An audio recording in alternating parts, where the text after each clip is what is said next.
سب سے پہلے تو میں خیر مقدم کرتا ہوں، دلی خیر مقدم کرتا ہوں پروفیسر قاضی افضال حسین صاحب کا، جو ہمارے زمانے کی بہت مایہ ناز شخصیتوں میں سے ایک ہیں۔ پروفیسر قاضی افضال حسین صاحب ہمارے زمانے کے سب سے اہم نقادوں میں سے ایک ہیں، اور بلکہ وہ ان نقادوں میں سے ہیں جن کی تنقیدی بصیرت نے انہیں دانشوری کے درجے پر فائز کیا ہوا ہے، اور ہم سبھی لوگوں نے ان سے بہت استفادہ کیا ہے، اور آگے بھی ہم ان کی صحت کی دعا کرتے ہیں تاکہ ہم لوگوں کو دیر تک ان سے استفادے کا موقع ملتا رہے۔ پروفیسر قاضی افضال حسین صاحب علی گڑھ مسلم یونیورسٹی سے سبکدوش ہوئے ہیں، اور علی گڑھ مسلم یونیورسٹی میں نہ صرف یہ کہ ان کا ایک لمبا تدریسی تجربہ ہے، بلکہ اس کے علاوہ مختلف قسم کی جو انتظامی پوزیشنیں ہیں علی گڑھ مسلم یونیورسٹی کی، وہ اس پر بھی رہے ہیں۔ وہ ڈین رہ چکے ہیں وہاں فیکلٹی آف آرٹس کے، پھر وائس چانسلر بھی رہے علی گڑھ مسلم یونیورسٹی کے کچھ دنوں۔ تو ہمارے زمانے کی سب سے جو برگزیدہ چند شخصیات ہیں ان میں سے وہ ایک ہیں، اور ان کا ایک امتیاز یہ بھی ہے، بیسیکلی یہ جو گلزار لیکچر سیریز ہے ہمارا، یہ ہم نے تھوڑا سا، میں اس کے تعارف، اس کے بیک گراؤنڈ کو میں یہ واضح کرنا چاہتا ہوں کہ ہم نے یہ کیوں شروع کیا ہے، لیکن اس سے پہلے میں ذرا سا رسمی خیر مقدم تمام لوگوں کا، پھر میں خیر مقدم کرتا ہوں ڈاکٹر جناب سلیم عارف صاحب کا۔ سلیم عارف صاحب فلم، سنیما اور تھیٹر کی بہت برگزیدہ شخصیات میں سے ایک ہیں، اور بہت کمیٹڈ تھیٹر پرسن ہیں وہ۔ انہوں نے کمٹمنٹ کے ساتھ جس طرح سے، ایون یہ کہ بہت بڑے آپ رشتے کے نام سے جو ایک بہت مشہور سیریل آتا تھا، اس میں ان کا بہت اہم کنٹریبیوشن رہا ہے۔ اس کے علاوہ چندرکانتا جو سیریل تھا، جو ایک زمانے میں دوردرشن کا بہت مشہور سیریل مانا جاتا تھا، اس سے ان کی وابستگی رہی ہے۔ اس کے علاوہ گلزار صاحب کے ساتھ بہت سارے پروگرامز، بہت ساری فلموں میں انہوں نے ساتھ ساتھ ان کے کام کیا ہے، اور ان کی اپنی ایک بہت منفرد شناخت ہے۔ تو سلیم عارف صاحب کا بھی بہت بہت دلی خیر مقدم۔ اور آج کے ہمارے اس پروگرام کی صدارت کرنی تھی پروفیسر صدیق الرحمان قدوئی صاحب کو، جو جواہر لال نہرو یونیورسٹی میں پروفیسر کے طور پر رہے، اور انہوں نے ہم سبھی کے استاد ہیں وہ، اور ہم سبھی کی بہت محترم شخصیات، بہت قلم بھی قابل احترام ہے، مگر باوجود وہ کسی وجہ سے ان کی طبیعت ابھی ناساز ہے تھوڑی سی، تو اس لیے وہ شامل نہیں ہو سکے، تو اس لیے ہم نے تھوڑی سی تبدیلی کی پروگرام میں۔ اور پھر پروفیسر قاضی جمال حسین صاحب وہ صدارت کریں گے اس پروگرام کی۔ تو مہمان خصوصی کے طور پر اس پروگرام میں سلیم عارف صاحب شامل ہیں، اس کے لیے میں ان کا دلی خیر مقدم کرتا ہوں۔ پروفیسر قاضی جمال حسین صاحب سے درخواست کرتا ہوں کہ وہ صدارت کے منصب پر جلوہ افروز ہوں۔ قاضی جمال حسین صاحب بھی اردو کے بہت محترم نقادوں میں سے ایک ہیں، اور خاص طور سے ہمارے کلاسیکی لٹریچر پر ان کی بہت گہری نگاہ رہی ہے، اور ہم سبھی لوگ جو اردو سے وابستگی رکھتے ہیں انہیں بہت اچھی طریقے سے جانتے ہیں، ان کی تحریروں سے استفادہ کرتے رہے ہیں، ان سے ہم سب لوگوں نے بہت کچھ سیکھا ہے۔ اور یہ ہمارے لیے سعادت کی بات ہے کہ وہ بھی ہمارے پروگرام میں آج موجود ہیں اور ان کی سرپرستی میں ہم یہ پروگرام کر رہے ہیں۔ بیسیکلی آسام یونیورسٹی کا جو شعبہ اردو ہے، اس میں یہ جو گلزار لیکچر سیریز ہے، اس کے شروع کرنے کی بنیادی وجہ یہ ہے کہ اس یونیورسٹی میں، یہ یونیورسٹی اگرچہ اپنی سلور جبلی منا چکی ہے، بہت پرانی سینٹرل یونیورسٹیز میں سے ایک ہے یہ، لیکن یہاں شعبہ اردو نہیں تھا، اردو کا شعبہ یہاں نہیں تھا۔ تو گلزار صاحب کو جب یہاں کا چانسلر بنایا گیا تو گلزار صاحب نے سب سے پہلے اس بات کو نشان زد کیا کہ ایک سینٹرل یونیورسٹی ہے اور اس میں اردو کا شعبہ نہیں ہے، یہ بہت افسوس کی بات ہے۔ تو انہوں نے آنے کے بعد اس بات کی کوشش شروع کی، انہوں نے وائس چانسلر سے کہا اور انہوں نے بار بار مختلف میٹنگز میں یہ بات اٹھائی کہ یہاں اردو کا شعبہ ہونا چاہیے۔ تو انہوں نے ان کی کوششوں سے، ان کے بہت پرسنل انیشیٹو سے، یہ دو ڈپارٹمنٹ یہاں، ایک اردو ڈپارٹمنٹ اور ایک پرفارمنگ آرٹس ڈپارٹمنٹ، یہ دونوں ڈپارٹمنٹس یہاں قائم کیے گئے۔ وہ اگرچہ اب ہمارے یہاں چانسلر نہیں ہیں، اور ہمارے وائس چانسلر موجودہ جو وائس چانسلر ہیں پروفیسر دلیپ چندر ناتھ، انہوں نے بھی بہت دلچسپی لی، انہیں بھی آج کے پروگرام میں ہونا تھا، مگر ابھی جس طرح کے حالات ہیں اور جس طرح سے لاک ڈاؤن وغیرہ کا وہ چل رہا ہے، اس میں ان کے لیے ممکن نہیں ہو سکا ابھی رات میں اس طرح سے جوائن کر پانا۔ تو بہرحال لیکن یہ کہ ان کی سرپرستی بھی ہمیں حاصل رہی ہے۔ تو اب جہاں تک گلزار صاحب کا تعلق ہے، تو گلزار صاحب کا یہ جو ایک رشتہ رہا ہے شعبہ اردو سے اور پرفارمنگ آرٹس ڈپارٹمنٹ سے، ہم نے اس رشتے کو ایک خوبصورت عنوان دینے کی کوشش کے طور پر اس لیکچر سیریز کو شروع کرنے کا ارادہ کیا تھا، لیکن جب وہ چانسلر تھے تو اس زمانے میں ہم نے اس سے مناسب نہیں سمجھا کہ ان کے چانسلر رہتے ہوئے اس پروگرام کو شروع کیا جائے، اس لیے کہ اسے خواہ مخواہ لوگ دوسری طرح سے دیکھنے کی کوشش کرتے، جو بہت اچھا نہیں تھا خود ان کے لیے بھی اور شعبے کے لیے بھی۔ تو بہرحال اسی زمانے سے ہمارے ذہن میں یہ ارادہ تھا کہ ہم یہ ایک سیریز شروع کریں گے، Gulzar lecture series on language literature and culture کے عنوان سے۔ اس عنوان سے ہر سال ہم اردو سے ریلیٹڈ اور فلم سے اور سنیما سے اور تھیٹر سے ریلیٹڈ جو بڑی شخصیات ہیں ان کے مختلف موضوعات پر ایک لیکچر رکھا کریں گے۔ تو اس سلسلے میں ابھی جب ہم نے یہ پہلا لیکچر، اس کے لیے جب ہم نے اس کی تیاری کرنی شروع کی، تو اس کے بعد انفارچونیٹلی حالات کچھ ایسے ہو گئے کہ ہم اسے آف لائن نہیں کر سکے، حالانکہ بڑے پیمانے پر ہمارا اس کے کرنے کا ارادہ تھا۔ تو یہ بنیادی طور پر گلزار صاحب کی جو خدمات ہیں شعبہ اردو کے قیام میں، اس کو ایک یادگار بنانے کی کوشش، حالانکہ ظاہر ہے گلزار صاحب کا نام ہمارے لیے ادب کے لیے، شاعری کے لیے، فلم کے لیے، تھیٹر کے لیے اتنا بڑا نام ہے کہ انہیں اس طرح کے چھوٹے چھوٹے حوالوں کی کوئی ضرورت نہیں۔ وہ اپنی ذات میں وہ اپنے آپ میں ایک انسٹیٹیوشن کا درجہ رکھتے ہیں، ان کی کسی انسٹیٹیوشن سے وابستگی کا ہونا نہ ہونا وہ اس انسٹیٹیوشن کے لیے فخر کی بات ہو سکتی ہے، گلزار صاحب کے لیے وہ فخر کی بات نہیں ہے بہرحال۔ تو ہم سبھی لوگ اس بات کے لیے ان کے بہت بہت شکر گزار ہیں، اور ساری اردو دنیا ان کی شکر گزار رہے گی کہ ایک ایسے علاقے میں، مطلب پورے نارتھ ایسٹ میں، یہ اردو کا پہلا شعبہ ہے جو گلزار صاحب کی محبتوں کے طفیل عمل میں آیا، قیام عمل میں آیا، اور ان کی اسی خدمت کو یادگار بنانے کے لیے ہم نے یہ گلزار لیکچر سیریز کی شروعات کی ہے۔ یہ لیکچر سیریز ہم ہر سال اس پر مختلف موضوعات پر اس کے تحت الگ الگ ایک لیکچر منعقد کیا کریں گے شعبے کی طرف سے، اور اگلے سال سے انشاءاللہ جب حالات بہتر ہوں گے تو ہم اسے آف لائن میں اور بڑے پیمانے پر انشاءاللہ کرنے کی کوشش کریں گے۔ اس بار بھی ہم یہ چاہتے تھے کہ گلزار صاحب بھی اس میں شریک ہوں، لیکن ظاہر ہے ابھی حالات میں جس طرح کی افراتفری ہے اس کا آپ سبھی لوگوں کو اندازہ ہے، تو اس کی وجہ سے ہمارے لیے یہ ممکن نہیں ہو سکا۔ ان کی اپنی مصروفیات تھیں اور کچھ اور دوسری انتظامی، اور اس بیچ میں ایک اور مشکل یہ بھی پیش آ گئی کہ ابھی پچھلے ہفتے شمیم حنفی صاحب کا انتقال ہوا، تو اس کی وجہ سے ہم سبھی لوگ ذہنی طور پر جس اذیت سے دوچار ہوئے، تو اس کی وجہ سے بھی ہماری تیاریوں میں تھوڑا سا خلل آ گیا، ہم سبھی لوگ تھوڑا سا تردد کا بھی شکار ہوئے کہ آیا یہ پروگرام کیا بھی جائے یا نہیں کیا جائے۔ تو بہرحال اب شمیم حنفی صاحب کا انتقال ظاہر ہے اردو ادب کا بہت بڑا خسارہ ہے، اور ان کو ہم سبھی لوگ خراج عقیدت پیش کرتے ہیں اور ان کے پسماندگان کے لیے صبر جمیل کی دعا بھی کرتے ہیں۔ تو انہی کلمات کے ساتھ اب میں ذرا سا آتا ہوں اس پروگرام کے بارے میں کہ یہ جو پروگرام ہے، اچھا، ڈاکٹر سرور الہدا صاحب جامعہ ملیہ اسلامیہ سے ہمارے ساتھ اس پروگرام میں شریک ہیں، میں ان کا بھی دلی خیر مقدم کرتا ہوں، اور اس کے علاوہ تمام حاضرین کا، اور ڈاکٹر فیروز عالم صاحب کا جو مولانا آزاد نیشنل اردو یونیورسٹی سے ہمارے ساتھ شریک ہیں، اور انہوں نے قدم قدم پر ہمارا بہت تعاون کیا، بہت اس پورے پروگرام کی تیاری میں ان کا بہت حصہ رہا ہے، تو اس کے لیے ہم ان کے بھی بہت شکر گزار ہیں۔ بنیادی طور پر آج کا جو ہمارا لیکچر ہے یہ پروفیسر قاضی افضال حسین صاحب کو دینا ہے، اور قاضی افضال حسین صاحب کے بارے میں جیسا کہ میں نے ابھی آپ لوگوں سے بتایا کہ قاضی افضال حسین صاحب اردو ادب کی ہمارے زمانے میں جو چند بہت معتبر شخصیات تھیں ان میں سے ایک ہیں، اور ان کا میر پر اختصاص ہے، میر پر انہوں نے پہلا کام تقریباً کیا ہے۔ تو ان کی یہ خواہش تھی کہ میر کے کلام کی ہمارے زمانے میں جو معنویت ہے اس کے بارے میں وہ اظہار خیال فرمائیں گے، تو ان کا دلی خیر مقدم۔ میر کے بارے میں ہم آپ سبھی جانتے ہیں کہ اردو شاعری کی 3 بڑی آوازیں ہمارے ہاں میر، غالب اور اقبال کی شکل میں مانی جاتی ہیں، جن کی استادی کو کم و بیش ہر شخص نے تسلیم کیا ہے، چاہے وہ اردو تنقید کا آدمی ہو یا اردو شاعری کا آدمی ہو۔ اردو میں میر کی شہرت کا گراف سب سے اونچا رہا ہے۔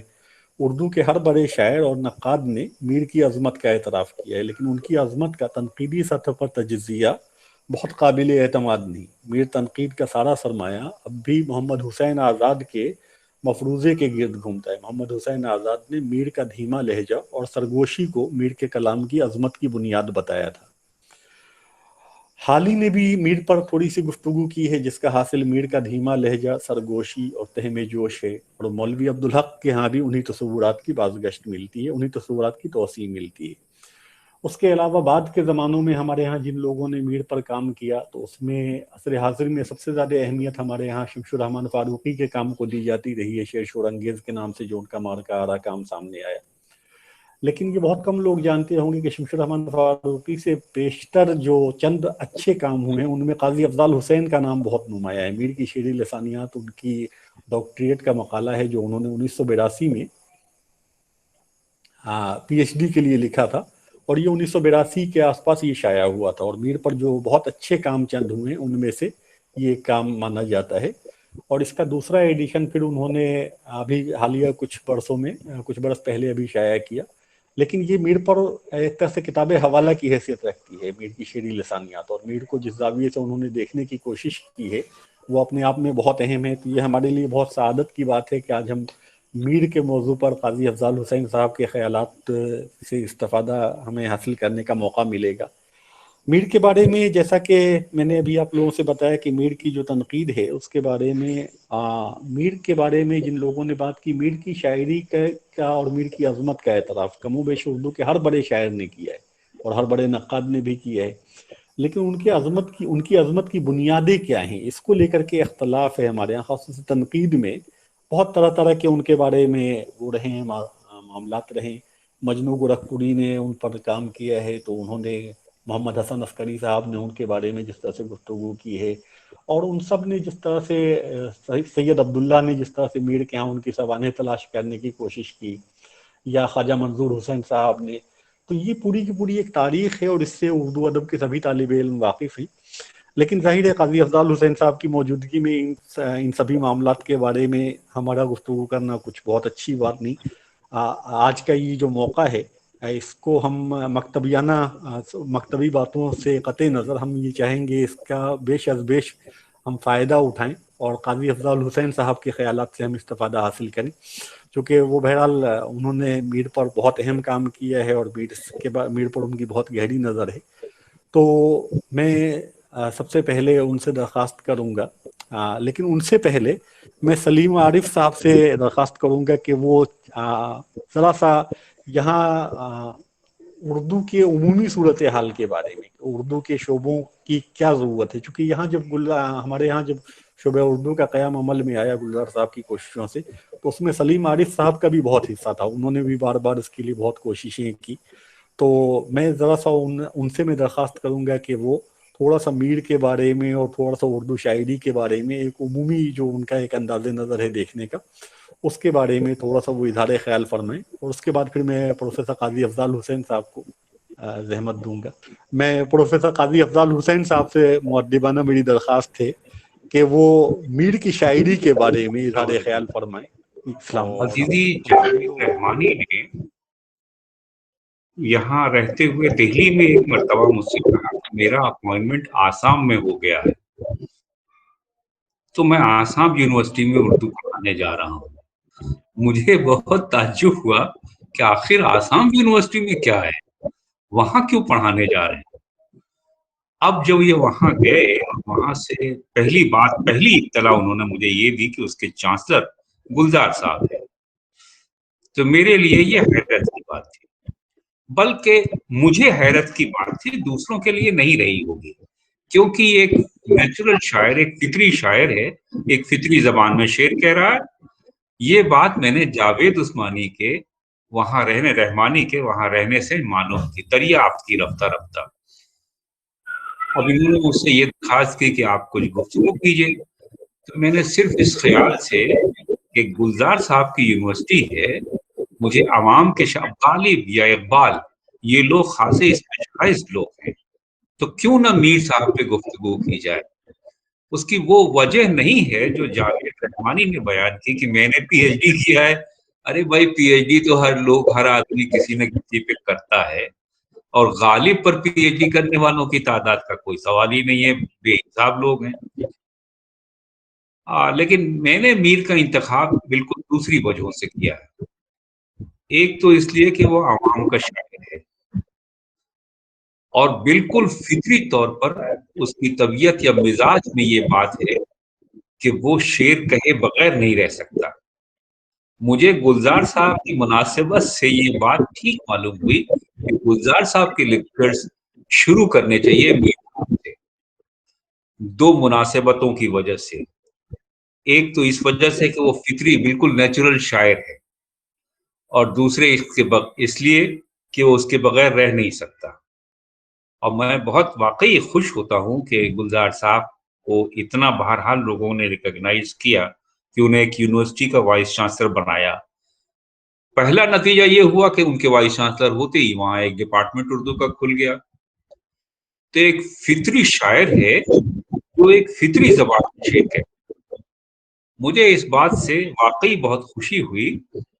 البتہ جب میں نے ان کو یہ وقت دیا تھا تب نہیں سوچا تھا کہ ان حالات میں مجھے بات کرنی ہوگی. سلیم صاحب,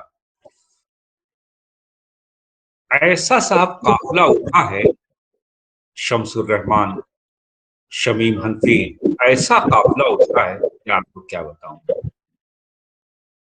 مجلسوں کی مجلسیں برہم ہوئی, ایک پل میں جانے وہ لوگ کیا ہوئے. صاحب یقین نہیں آتا, ہر آئے دن صبح اٹھتے ہی یہ اطلاعات خوف ہوتا تھا, خدا معلوم کیا اطلاعات ملنے والی. ابھی چند دنوں پہلے شمس الرحمان فاروقی کا انتقال ہو گیا, اور ایک دن شمس الرحمان فاروقی کی طبیعت خراب تھی, لیکن ایک ہفتہ پہلے گفتگو کی تھی مجھ سے شمیم حنفی نے, اور ایک ہفتے کے بعد معلوم ہوا کہ شمیم حنفی نہیں رہے. عجیب و غریب صورت پہ مجھے اس کا رنج بھی ہے, لیکن واقعہ یہ ہے کہ یہ وقت, یہ ٹائمنگ اس کے لیے طے ہوئی تھی آج کے 1 مہینہ پہلے. 1 مہینے بعد کیا ہوگا یہ معلوم نہیں. مجھے میر صاحب کا ایک شعر یاد آتا ہے, خیل اتنا پڑا ہے کیوں یا تو, یار اگلے گئے کہاں ٹک سوچ. اب واقعی یعنی ایسا تنہا ہوا ہوں, اور ہم سب, یعنی میں اپنے بارے میں تو کہہ رہا ہوں, یقین سے کہہ رہا ہوں, اور میں سمجھتا ہوں کہ ہماری نسل کے بیشتر لوگ یہی سوچتے ہوں گے. ایسی بے بسی کا عالم ہے کہ کچھ سمجھ میں نہیں آتا, شاعری سنائی جائے اس کا کوئی مطلب نہیں. کیا عجیب و غریب موسم ہو. اور میں افسوس کرتا ہوں کہ میرے بعد کی نسلیں صرف ان لوگوں کے واقعات سنیں گی, ان کو دیکھیں گی نہیں. کیا پڑھنے لکھنے والے لوگ, کیا فنا فی العلم, کیا فنا فی لٹریچر, عجیب و غریب لوگ تھے, عجیب و غریب لوگ. نام یاد کرتا ہوں تو حیرت ہوتی. شمس الرحمان لکھنؤ میں, نیر مسعود, احمد مشتاق, یہ سب لوگ لکھنؤ تھے, اور ایک وقت میں, ایک زمانے میں اتنے شاعر یا اتنے ادیب, اتنے مرد تھے کہ کسی شہر میں نہیں رہے, کراچی اور لاہور میں نہیں تھے. تو آپ سوچئے کہ کیسا ویران ہوا ہے یہ ملک. کچھ سمجھ میں نہیں آتا, کچھ سمجھ میں نہیں. بہرحال مجھے افسوس ہوتا ہے کہ اس وقت مجھے میر صاحب پر گفتگو کرنی ہے، جس کا وعدہ میں نے تقریباً 2 مہینہ پہلے کر لیا تھا، اور واقعہ یہ ہے کہ اس لیے کر لیا تھا کہ گلزار صاحب کے نام سے یہ لیکچرز ہونے ہیں، لیکن جس دن کرنا ہوا اس دن معلوم ہوا کہ بہت زمانہ، بہت پانی گزر گیا ہے اس کے نیچے سے۔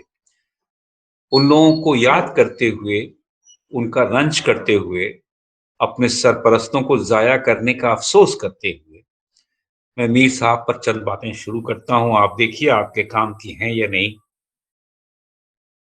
ایک مشہور جملہ ہے ناصر کاظمی کا۔ ناصر کاظمی نے ایک مضمون لکھتے ہوئے یہ شروع کیا تھا، اور بہت شہرت ہوئی اس زمانے میں اس کی، میر کی رات ہماری رات سے آ ملی ہے۔ تو اب یہ بات بہت مشہور ہوئی تھی کہ آخر میر کی رات میں کیا بات تھی جو اب جا کے آ ملی ہے۔ اور بالکل اتفاق سے اسی زمانے میں ذرا پہلے خلیل الرحمن اعظمی نے میر صاحب کے لہجے میں شعر کہے تھے۔ مجھے یہ محض اتفاق نہیں معلوم ہوتا کہ 2 بڑے شاعر، ایک ہندوستانی خلیل الرحمن اعظمی اور ایک ناصر کاظمی، ان 2 لوگوں نے بیک وقت ایک ہی شاعر کا انتخاب کیا، اور وہ تھا میر تقی میر۔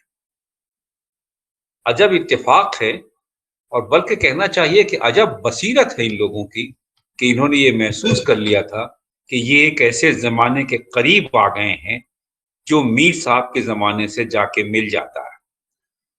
اور جیسا کہ عام طور سے ترقی پسندوں کے زمانے میں مشہور تھا کہ کوئی شاعر اپنے زمانے کو نظر انداز نہیں کر سکتا، تو یہ بالکل طے ہے کہ اگر وہ اپنے زمانے کے شعر کہتے ہیں تو میر صاحب کے زمانے کے شعر کہتے ہیں۔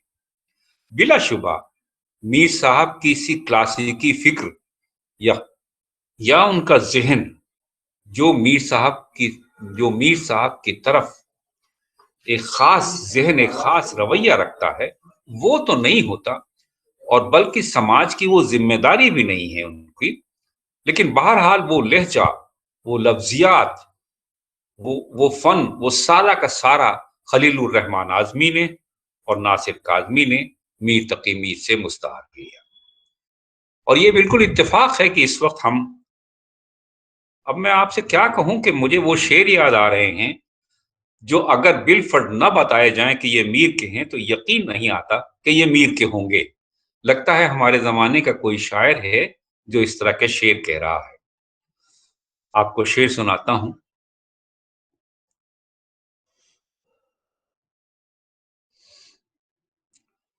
پرغباری جہاں سے نہیں سدھ میر ہمیں، گرد اتنی ہے کہ مٹی میں رولے جاتے ہیں۔ آپ شعر ذرا غور سے سنیے گا۔ پرغباری جہاں سے نہیں سدھ میر ہمیں، گرد اتنی ہے کہ مٹی میں رولے جاتے ہیں۔ جاوید رحمانی نے یہ بات ٹھیک کہی کہ محمد حسین آزاد نے میر صاحب کے بارے میں ہمارے تصورات خاصے گڑبڑ کر دیے تھے۔ بہت افسوس کا شاعر ہے، بہت غم کا شاعر ہے، تو یہ شعر کہاں رہے گا؟ گرد اتنی ہے کہ مٹی میں رولے جاتے ہیں، یہ بالکل 19ویں نہیں 20ویں 21ویں صدی کی شاعری ہے، اور ایسی خوبصورت شاعری ہے کہ اس کی کوئی مثال اس زمانے میں بھی نہیں ملتی۔ آپ بتائیے کہ اپنے عہد کی انتشار کو وہ آدمی ہمارے عہد کے انتشار کا ترجمان بنا رہا ہے، لڑ رہا ہے۔ ہسٹری بھی ظاہر ہے، آپ سب پڑھے لکھے لوگ ہیں، آپ اس کے زمانے سے واقف ہیں۔ نادر شاہ کا حملہ ہوا ہے، ویران ہوئی ہیں بستیاں، دلی اجڑ گئی ہے، سب کچھ ہوا، اور ساری چیزوں کا ایک ایک لفظ منظر کے طور پر میر کی شاعری میں موجود ہے۔ اور کیا وہ شاعری اس زمانے میں پڑھ کر ہم یہ نہیں سمجھ سکتے اپنے زمانے میں کہ یہ شاعری ہمارے زمانے کی ہے؟ دیکھیں، میں یاد آ رہا ہے مجھے سردار جعفری نے پیغمبران سخن میں میر تقی میر پر مضمون لکھا تھا، احتشام حسین نے مضمون لکھا تھا، اور ان سب لوگوں کا خیال یہ ہے کہ بالکل میر صاحب کی شاعری ہمیں اپنے زمانے کی شاعری معلوم ہوتی ہے۔ اور یہ بات بہت، جیسے کہنا چاہیے، بہت مبالغہ نہیں ہے، یہ مبالغہ معلوم ہوتی ہے محمد حسین آزاد کے پس منظر میں۔ کہ اتنا غم کا شاعر، اتنا رونے والا شاعر یہ کیسے کہہ سکتا؟ ارے بھائی یہی کہا جاتا۔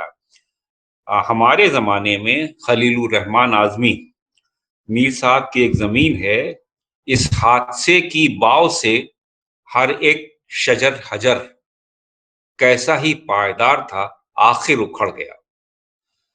اور اس کے مقابلے میں یعنی اسی زمین میں خلیل الرحمن اعظمی نے شعر کہے ہیں، اسی زمین میں شعر کہے ہیں، یاروں نے جا کے خوب زمانے سے صلح کی، میں ایسا بے دماغ یہاں بھی پچھڑ گیا۔ لگتا ہے بالکل میر صاحب کو اٹھا کے رکھ دیا ہے، اور کیا کیا ہے؟ کچھ نہیں، میر صاحب کی زمین منتخب کی ہے، اور جو اس کا قافیہ ہے اجڑ گیا، بکھڑ گیا، وہ میر صاحب نے استعمال کیا، وہ کسی نرم آدمی نے استعمال نہیں کیا، جیسا کہ محمد حسین آزاد کہتے ہیں۔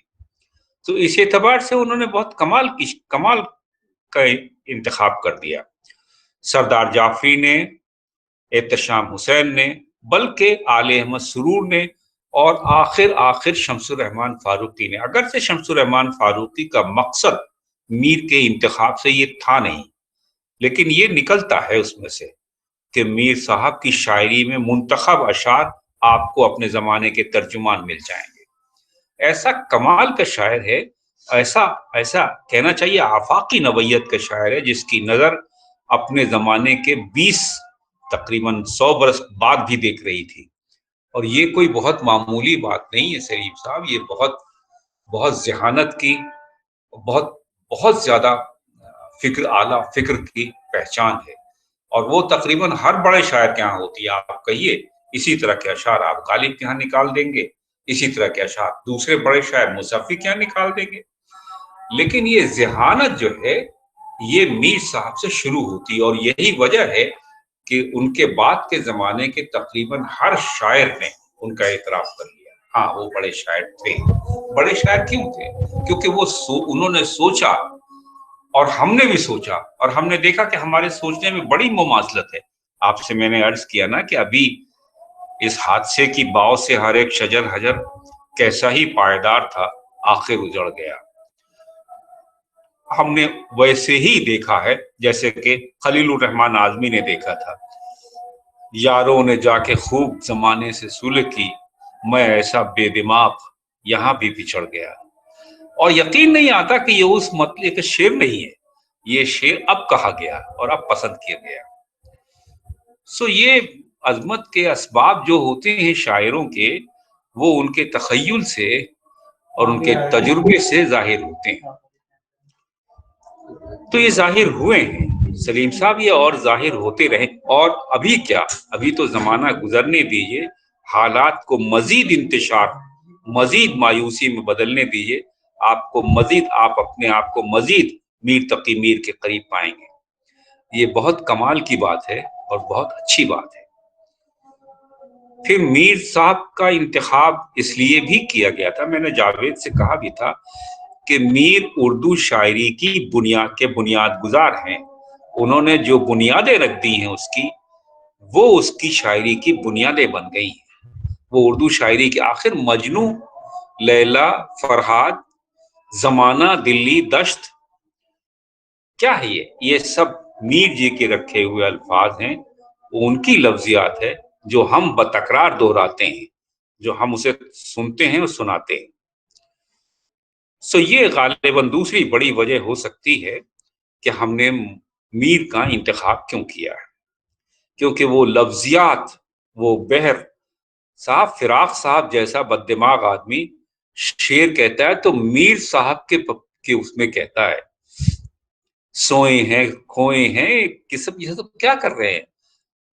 مجھے یاد آتا ہے کہ ایک مرتبہ میرے یہاں آنے کے بعد فراق صاحب تشریف لائے تھے، اور انہیں معلوم ہوا کہ میں نے کچھ کام کیا ہے تھوڑا سا 2-4 صفحے، تو فراق صاحب نے ہم سے کہا کہ مجھے دکھاؤ تم اپنا کام۔ اب میں ذرا سا ایک تو عمر میں کم تھا، اور دوسرے فراق صاحب کے مرتبے سے واقف نہیں تھا، چنانچہ میں نے ان سے کہا کہ آپ کو فرصت مل جائے گی اس کو پڑھنے کی۔ تو وہ سمجھ گئے ساری بات، اور غصہ کیا انہوں نے، "اوف ہو تم لوگ"۔ میں کتاب دے کے آیا، انہوں نے واقعہ یہ ہے کہ رہتے ہوئے علی گڑھ کے دوران قیام انہوں نے پوری کتاب پڑھا لی اور کہا کہ میر کو پڑھ کے پھر مزہ آ گیا۔ تو وہ واقعی ایسا شاعر ہے، اور میں آپ سے کہتا ہوں کہ آپ جب جیسے جیسے زمانہ گزرتا جائے گا ویسے ویسے جن کی طبیعت شاعری کی ہوئی ہے وہ پڑھتے جائیں گے تو وہ آپ کو بتائیں گے کہ شاعری یہ ہوتی ہے۔ آپ اپنے چانسلر سے پوچھ لیجئے کہ شاعری کیا ہوتی ہے، مجھے یقین ہے، بالکل قوی یقین ہے کہ ان کے دل کو میر تقی میر کی ہی شاعری لگتی ہوگی، اقبال کی نہیں لگتی۔ اور اگر ان سے کہیے کہ وہ اپنے زمانے کے تجربات کو شعر کی شکل دے سکتا ہو تو کون دے سکتا ہے؟ جواب ان کا میرے خیال میں اب بھی یہی ہے کہ وہ میر ہوگا۔ یہ ایک طرح کی بنیادی خصوصیت ہے۔ دیکھیے میں آپ سے کہتا ہوں، وہ افواہوں سے جاوید عثمانی نے ٹھیک کہا، مولوی صاحب کو مولوی محمد حسین آزاد نے ان کی جو امیج بنائی ہے وہ ایسی بن گئی ہے کہ اب ہمیں ان کے ہاں کوئی آسان چیز ملتی ہی نہیں، کوئی بے تکلفی ملتی ہی نہیں ہے۔ آپ سنیے، "سنا ہے میں نے اے گھتیے تیرے خلوت نشینوں سے کہ تو دارو پیے ہے رات کو مل کر کمینوں سے"۔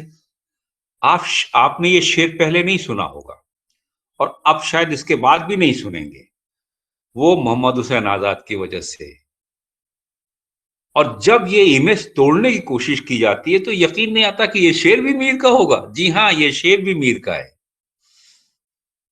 لیلا مجنوں کے قصے سنانے کے علاوہ انہوں نے گالیاں بکی ہیں، اور ایسی ہی بکی ہیں کہ تو دارو پیے ہے، اس طرح کے شعر کہتے رہے ہیں میر صاحب۔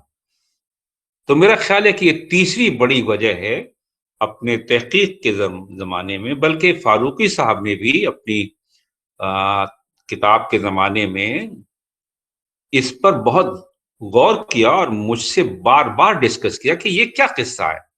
میں نے کہا بھائی یہ قصہ وہ ہے جو رومی کے ہاں ہے، یہ کوئی خاص بات نہیں ہے، کوئی شاعر فطری شاعری کو انکار نہیں کر سکتا، وہ آئے گی اور ایسی ہی ہوگی جیسی کہ یہ ہے۔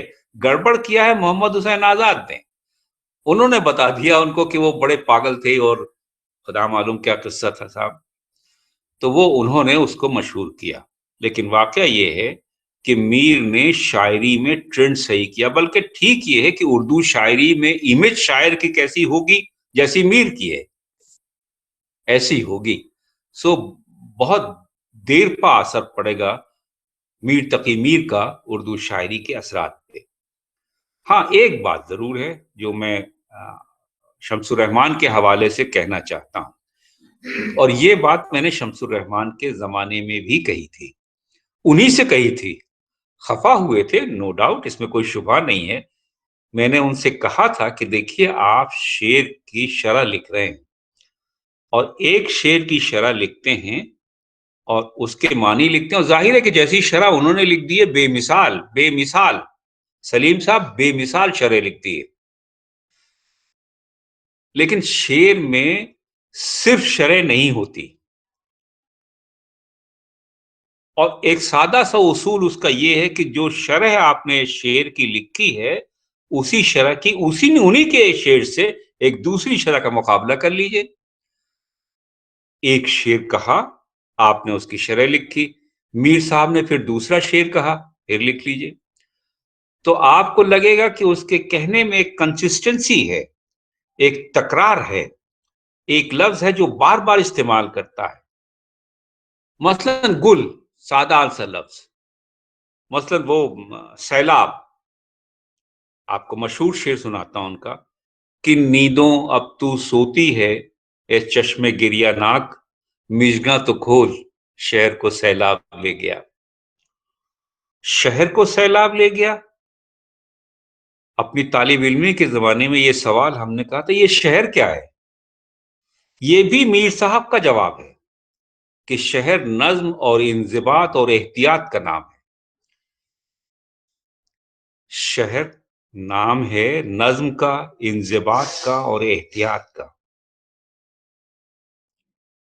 اور میر صاحب کہہ رہے ہیں کہ یہ سیلاب اس احتیاط کو، انضباط کو، اس برداشت کو لے گیا. اب کیا کمال کا شعر کہا ہے اس نے، کہ نیندوں اب تو سوتی ہے چشمے گریہ ناک، مژگاں تو کھول شہر کو سیلاب لے گیا.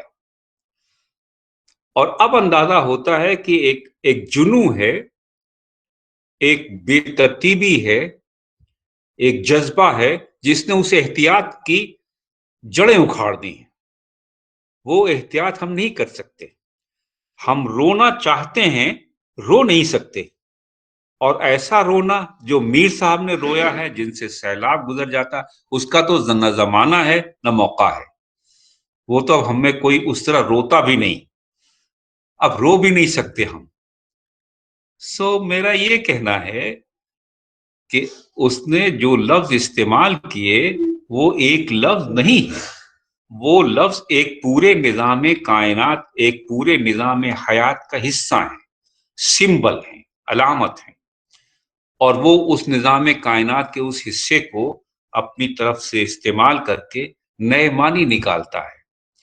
اور وہ معنی جو میں آپ سے کہتا ہوں، واقعہ یہ ہے کہ آپ کبھی غور نہیں کرتے.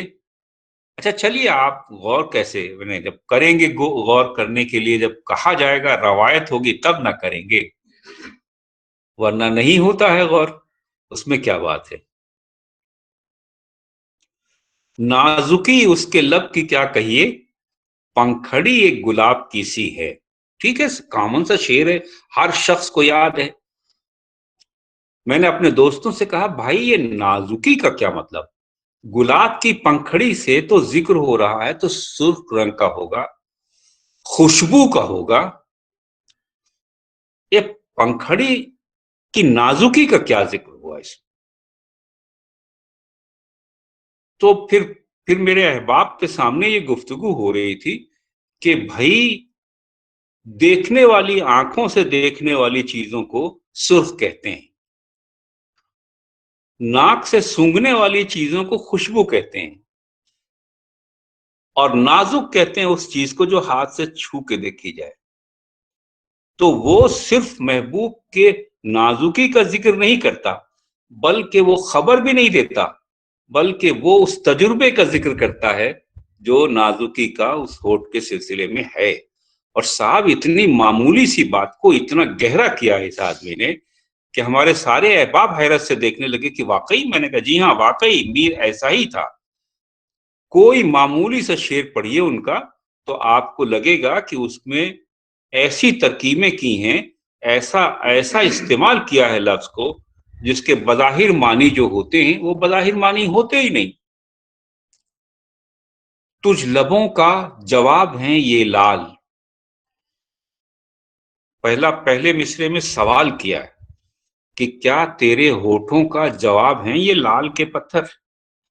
تجھ لبوں کا جواب ہیں یہ لال، ہم تجھی سے سوال رکھتے ہیں. اور اس سوال رکھنے کا تو ایسا شاعرانہ استعمال کیا ہے کہ واقعہ یہ ہے، یعنی ہم تجھ سے یہ پوچھتے ہیں یا سوال کرنا مانگتے ہیں، ہم تجھی سے سوال کرتے ہیں. یعنی ان لبوں کی، ان ہونٹوں کی خوبصورتی اتنی ہے، لال سے اتنی زیادہ ہے کہ ہمیں لال نہیں چاہیے، ہمیں تیرے ہونٹ چاہیے. اور سادہ سے شعر میں، سادہ سی بات میں ایک جملے کی تکرار نے معنی بدل دیے ہیں اس کے. تو یہ میں کہہ رہا ہوں کہ شاعری کی عظمت کے اسباب پر جو ہم نے اپنے زمانے میں ترتیب اکٹھا کی تھی، مقرر کی ہے کہ ان بنیادوں پر شاعر بڑا شاعر ہوگا. ان بنیادوں کو اگر دیکھا جائے تو وہ بہت بڑا شاعر نکلتا ہے، بہت بڑا شاعر نکلتا ہے. مجھے لگتا ہے کہ وہ جو اس کو عوامی شاعری کہتے ہیں، وہ عوامی شاعری سے لوگ اس کو سمجھ نہیں پاتے. فرق کرنا چاہیے عوام کے سوچنے اور سمجھنے کے طریقے میں اور شاعر کے سوچنے اور سمجھنے کے طریقے میں. اور وہی چیز اس کو شاعر بناتی ہے جو اس کو عوام سے الگ کرتی ہے. مجھے اس بات پر غور کرنا چاہیے، ہم سب کو اس بات پر غور کرنا چاہیے. ہمارے نصاب میں اب اتفاق یہ ہے کہ یونیورسٹی کے پروفیسر بھی محمد حسین آزاد صاحب سے بہت زیادہ متاثر ہیں وہ، لیکن یہ کہ انہوں نے جو نصاب بنایا، اگر انہوں نے اس طرح احتیاط کی ہوتی تو شعر کے معنی مختلف ہوتے، اور شاید اس وقت میر تقی میر کی عظمت بہت عجیب ہوتی، بہت انوکھی۔ مشکل یہ ہوئی کہ انہوں نے، ہم نے جو سیلیبس پڑھایا ہے بھائی 10 سال سے پڑھا رہا ہوں، اور ہر سال ایک ہی چیز پڑھاتا ہوں، لیکن ہر سال ایک ہی چیز پڑھاتے ہوئے بھی جب میں ان لڑکوں سے یہ شعر اشعار کے معنی بیان کرتا ہوں تو حیرت کرتے ہیں اور خوش ہوتے ہیں کہ ڈاکٹر صاحب یہ بھی معنی ہے اس میں۔ میں نے کہا اصل کمال تو یہی ہے کہ میر صاحب کے اصل معنی ہی یہی ہے، حالانکہ ان کے معنی کے زمانے کو ایک لمبا عرصہ ہوا ڈسٹارٹ کر دیا گیا ہے، بگاڑا گیا ہے۔ یہ صورت ہوئی میر تقی میر کے مشہور ہونے کی، عوام میں مقبول ہونے کی۔ مجھے یاد آتا ہے کہ کسی پتا پٹا بوٹا بوٹا حال ہمارا جانے ہے، یہ غزل پڑھاتے ہوئے ہمارے ٹیچر نے ہم سے کہا تھا کہ یہ شاعری کے بجائے وہ چیز ہے جس کو اب سنیمے کا گانا کہتے ہیں، کیونکہ وہ اس زمانے میں، جس زمانے میں یہ شعر کہے گئے تھے، اس زمانے میں عوام ہولی کے بعد یہ سب گاتے تھے سڑکوں پر، سڑک پہ گاتے ہوئے گزرتے تھے۔ اب فرق دیکھیے آپ، جہاں سڑکوں پر، دلی کی سڑکوں پر گانے والے یہ موجود ہوں، پتا پتا بوٹا بوٹا، وہاں ہمارے فلم کے شاعروں نے کیا شکل کر دی ہے اس کی، کیسی ہو گئی ہے، کیسے ہو گئے ہیں وہ لوگ جو میر کی غزل سڑک پہ نہیں پڑھ سکتے اور فلم کے گانے سڑک پہ پڑھ سکتے ہیں۔ ایک طویل عرصہ ہوا جب ہم نے اس پر اصرار کیا تھا کہ یہ شاعری نہیں ہے، بلکہ شاعر کے بعد خود شاعری بھی ایسی نہیں رہی۔ خوش قسمتی سے فلم کی شاعری کو کچھ اچھے شاعر مل گئے، جاوید اختر، انہوں نے شعر کہے، اور اس کے بعد جب گلزار نے شاعری ایکسپلور کی ہے، اور جب فلم کے نام پر گلزار کی شاعری آئی ہے، تو دوبارہ وہ عہد لوٹ کر آ گیا ہے جس کو ہم میر کا عہد کہتے ہیں۔ اب ایسی عجیب و غریب شاعری جو گلزار نے کی ہے فلم میں نہیں کی جاتی، اور بہت ممکن ہے کہ اگر گلزار کی طرح کا کوئی آدمی دوبارہ نہیں آیا تو پھر وہی سب شروع ہو جائے گا، ٹورو ٹورو۔ سو پھر مجھے میر صاحب کا زمانہ یاد آئے گا۔ لیکن میر صاحب، واقعہ میں آپ سے کہتا ہوں کہ یہ صرف کورس کی شاعری نہیں ہے۔ جب بچے میر کی شاعری پڑھتے ہیں اور سڑکوں پر کھلی میں گاتے ہوئے پڑھتے ہیں تو بھی انہیں وہ سکون ملتا ہے، وہ شخصیت ابھرتی ہے ان کی، جو اصل انسان کی شخصیت ہے، جو آدمی کو آدمی بناتی ہے، مہذب، شریف۔ یہ ساری کی ساری باتیں فلم کی شاعری میں نہیں ہوتی۔ ہمیں خوشی ہو رہی ہے، اور اس وقت جس کے لیے مجھے لیکچر دینا پڑا گلزار صاحب کی، اس کے لیے یہ کہتے ہوئے مجھے اچھا لگ رہا ہے کہ یہ شاعری پڑھ کر یا سن کر ایک مہذب، ایک شائستہ، ایک شریف آدمی کے الفاظ معلوم ہوتے ہیں۔ یاد آتا ہے مجھے گلزار صاحب نے کسی جلسے میں جہاں میں موجود تھا، انہوں نے کہا کہ میں شعر اس لیے کہتا ہوں کہ مجھے یہ شاعری سن کے نوابوں کی رہن سہن یاد آتا ہے۔ تو بالکل ٹھیک ہے، بالکل ٹھیک کہتے ہیں کہ کسی خاص طرح کی شاعری سے کسی خاص طرح کے انسان کا تصور ابھرتا ہے۔ سو گلزار کی شاعری کو پڑھ کے یہ ایک مہذب، ایک اعلیٰ خیال، ایک تخلیقی ذہن کا تصور ابھرتا ہے جو میر تقی میر میں ملتا ہے، اور اس کی پہچان یہ ہے کہ وہ ہر زمانے میں ریلیونٹ رہتی ہے، ہر زمانے میں اس لائق رہتی ہے کہ اس کا ذکر کیا جائے اور اس کو سمجھا جائے۔ میں اس لیے بھی جاوید رحمانی سے اس وقت نہیں کہہ سکا تھا، میں اس لیے بھی میر کی شاعری پر کرنا چاہتا ہوں۔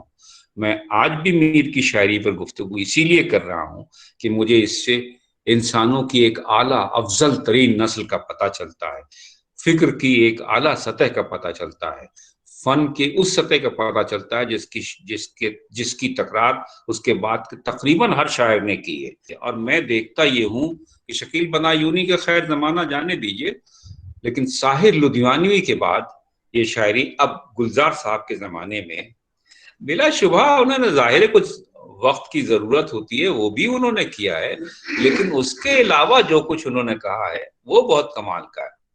ابھی مجھے جاوید کی ایک نظم کا بھی خیال آیا تھا، انہوں نے تشبیہیں نظم کی ہیں، ایک لڑکی کو دیکھا میں، اور ایسی عمدہ تشبیہیں استعمال کی ہیں، کم سے کم بچوں کو سڑک پر یہ شاعری سننے کو تو ملے، پھر دیکھیے کہ آپ کیا لطف ہوتا اور دنیا کا کیا رنگ ہو جاتا۔ اس طرح سے بدلی ہوئی، بیکار، بے حس، خود غرض دنیا انہیں دیکھنے کو نہیں ملے گی اگر انہوں نے میر کی شاعری کو غور سے پڑھا ہے تو۔ یہ اتنی بے غرض شاعری، اتنی اعلیٰ انسانیت، ایسا دوسروں کا احترام کرنے والے لوگ بہت آسانی سے نہیں ملتے، اور اس کے اسباب بھی میر صاحب نے کچھ بتائے ہیں، لیکن وہ ظاہر ہے آپ کے کام کے نہیں ہیں۔ وہ تو اپنے محبوب کے متعلق جو گفتگو کرتے ہیں کہ چائے پہ بلایا ہے، یہ سب نہیں، یہ سب کہ وہ میرے پاس ہوتا ہے تو میں اسے ہاتھ نہیں لگاتا، کیونکہ اس سے بے ادبی ہوتی ہے، کیونکہ اس سے آدمی کا احترام کم ہوتا ہے، کہ اس سے اعلیٰ ترین خیالات کی تخفیف ہوتی ہے، اس لیے ہم اس کو نہیں استعمال کرتے۔ جی بس اب مجھے کچھ نہیں کہنا ہے، باقی آپ میر کا کلیات 7 کلیات ہیں میر صاحب کے، اور میر کا کلیات پڑھیے اور لطف لیجئے۔ مجھے یاد ہے کہ میرے سپروائزر نے جب مجھ سے میر کا انتخاب کرنے کو کہا اور میں نے میر کا انتخاب شروع کیا اس لحاظ سے کہ فلاں شعر انتخاب میں رکھیں یا نہ رکھیں، تو حیرت سے میری آنکھیں کھلی رہ گئی، کیا شاعری ہے اور کیا کمال کیا۔ اور مجھے تعجب یہ ہوتا کہ جس شخص نے یہ شاعری کی ہے کیسے سوچتا ہوگا، وہ کیسے غور کرتا ہوگا، کیسے وہ دوسروں کے ساتھ معاملہ کرتا ہوگا، اور کیا اعلیٰ معیار ہوگا اس کی انسان ہونے کا، اس کی شرف انسانیت کا بڑا معیار ہوگا، بڑا معیار ہوگا۔ بہت شکریہ۔ بہت شکریہ پروفیسر قاضی افضال حسین صاحب کا کہ انہوں نے اپنی بصیرت افروز گفتگو سے ہم سب کو سرفراز کیا، ہم سبوں کو بہت کچھ سیکھنے کا موقع ملا، اور ہم سب لوگ ظاہر ہے ان کی تحریروں سے ہمیشہ کچھ نہ کچھ سیکھتے ہی رہیں۔ اور انہوں نے میر پر اس لیکچر کو مرکوز کرنے کے جو حوالے انہوں نے قائم کرنے کی کوشش کی، یہ بھی اتنے ضابطہ بند ہیں کہ یہ بھی قاضی افضال حسین صاحب جیسی کوئی بڑی شخصیت ہی کر سکتی ہے، ورنہ عام لوگ ہمارے زمانے میں ادب کو اس گہرائی سے اور ادبی معاملات کو اس گہرائی سے کہاں دیکھتے ہیں۔ اچھا، جہاں تک میر کی شاعری کا تعلق ہے تو ظاہر ہے میر کی شاعری میں طرح طرح کے رنگ ہیں، اور ہر رنگ کی بہت عمدہ مثالیں ہیں اپنے آپ میں۔ میر کا ایک سامنے کا شعر تو وہی کہ برہمی حال کی ہے ساری میرے دیواں میں، سیر کر تو بھی یہ مجموعہ پریشانی کا۔ اب یہ الگ بات ہے کہ ہمارے زمانے میں لوگ سیر کرنے میں یقین نہیں رکھتے، ان کو سیر کرنے کے لیے دوسری دنیایں زیادہ میسر ہیں، تو ادب کو لوگوں نے اس طرح سے چھوڑ دی ہے، اپنا اوڑھنا بچھونا نہیں بنایا ہے۔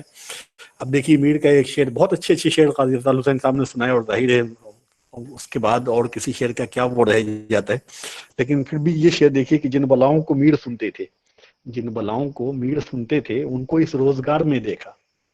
اب یہ یا پھر یہ کہ ہمارے زمانے میں آپ آ جائیے کہ صاحب یہ جو ہمارے زمانے میں جو سب سے بڑی مشکل ہے، ایک طرح کی کمیونل ہارمونی جو ہم سب کے لیے ایک بہت بڑا چیلنج ہے، کہ آدمی کو آدمی نہیں رہنے دیتا، وہ انتشار، وہ کمیونلزم جو انسان کو درندہ بنا دیتا ہے، انسان سے انسان ہونے کا استحقاق چھین لیتا ہے، اس کے لیے آج سے اتنا پہلے 18ویں صدی میں میر جیسا شاعر کہتا ہے کہ ہم نہ کہتے تھے کہ مت دیر و حرم کی راہ چل، ہم نے کہتے تھے کہ مت دیر و حرم کی راہ چل، عمر بھر کو اب یہ جھگڑا شیخ و برہمن میں رہا۔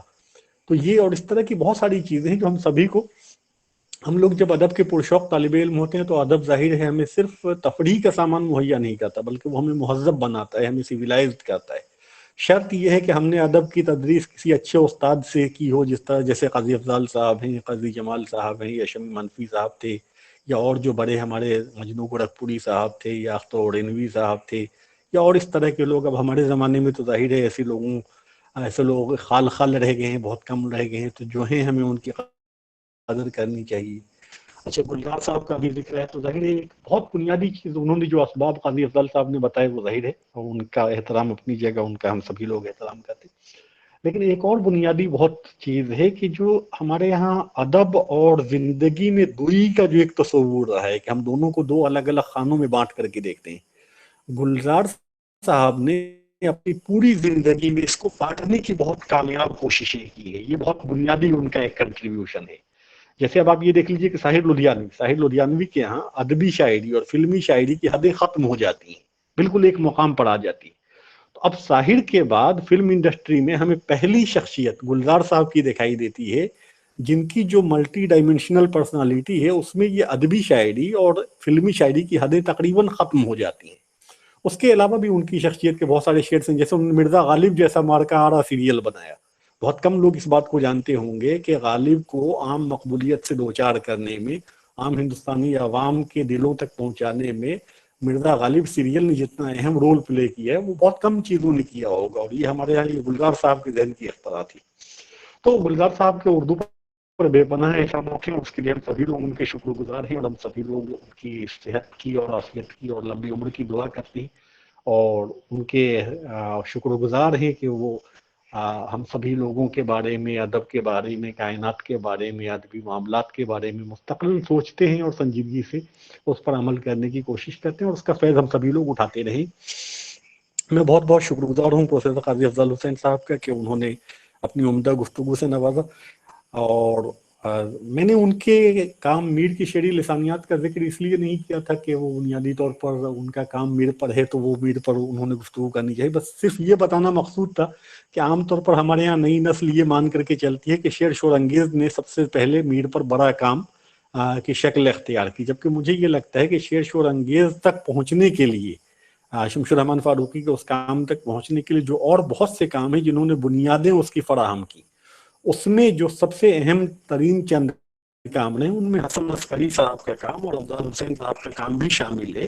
صرف اس سلسلے میں نے ان کا ذکر کیا تھا. میر کی شعری لسانیات بہت عمدہ کام ہے. اس کے علاوہ قاضی افضل صاحب نے ایک اور بہت اچھا کام کیا، تحریر اساس تنقید، ان کے مضامین کا مجموعہ جو ابھی مابعد جدید تھیوریز کے حوالے سے شائع ہوا حالیہ برسوں میں، یہ بہت اہم کام تھا. ادبی اصناف کی معیار بندی کے سلسلے میں انہوں نے جو سیمینار کروایا علی گڑھ مسلم یونیورسٹی میں اور اس کو جو کتابی شکل میں شائع کیا، وہ بہت مارکا آرا کام ہے. یہ الگ بات ہے کہ وہ عام طور پر اس طرح سے لوگوں کے سامنے نہیں پہنچا. یہ اصناف ادب کی تعین قدر کے مسئلے پر انہوں نے جو خود باضابطہ کتاب لکھی، یہ بہت مارکا آرا کتاب ہے، اور میرا خیال ہے کہ ہم ادب کے سبھی طالب علموں کو پڑھنا چاہیے. بہرحال ہم سبھی لوگ قاضی افضل حسین صاحب کے شکر گزار ہیں کہ انہوں نے اپنا قیمتی وقت اور اپنی قیمتی گفتگو سے ہمیں نوازا. اب میں جناب سلیم عارف صاحب سے درخواست کروں گا کہ وہ تھوڑا سا اظہار خیال کریں. اس سے پہلے میں سلیم عارف صاحب کا ہلکا سا تعارف میں بنیادی طور پر. سلیم عارف صاحب رہے میڈیا اور ادب سے دلچسپی رکھنے والے لوگ بالعموم انہیں جانتے ہیں، اور انہوں نے تھیٹر میں بہت اہم کام کیے ہیں. ایک لمبا ان کا تھیٹر کا سفر رہا ہے.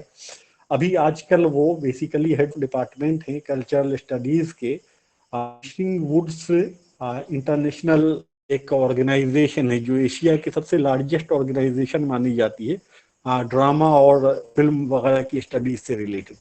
تو وہ HOD ہیں. اس کے علاوہ انہوں نے حبیب تنویر صاحب کے ساتھ بہت کام کیا ہے. حبیب تنویر جو ظاہر ڈرامہ کی بہت بڑی پرسنالٹی رہے ہیں. اس کے علاوہ ان کے بہت سارے ڈرامے ہیں، جیسے جس میں جو سامنے کا آپ کی سونیا بہت مشہور ان کا مانا جاتا ہے، یا غالب نامہ، یا خراشی، یا تاج محل، کیفی صاحب، یہ سب ان کے بہت اہم ڈرامے ہیں جن سبھی لوگ دیکھتے ہیں. اور ان کا ڈرامہ اور تھیٹر کا ایک لمبا تجربہ رہا ہے، اور انہوں نے ایک لمبا سفر. اور اس کے ساتھ ساتھ یہ بھی ہے کہ ان کو ادب سے بھی گہرا شغف رہا ہے. انہوں نے کئی ڈرامے ایسے لکھے ہیں جو ادب کو سینٹر میں رکھ کر کے لکھے گئے. تو ایک تو یہ کہ ڈرامہ اپنے آپ میں ادبی ہوتا ہی ہے، ادب کے بغیر ڈرامے کا تصور نہیں کیا جا سکتا، لیکن ڈرامے کے کینن ادب کو بھی لانے کی کوشش کی جائے، یہ ایک اضافی ایک کوشش ہے اپنے آپ میں، جو ظاہر ہے ڈرامہ نگار کو اس کے لیے ہم پابند نہیں کر سکتے. کچھ ڈرامہ نگار ہیں جنہوں نے یہ کام بہت خوبی اور خوبصورتی سے کیا ہے. اس میں سلیم عارف صاحب کا ایک نام ہے، اور انہوں نے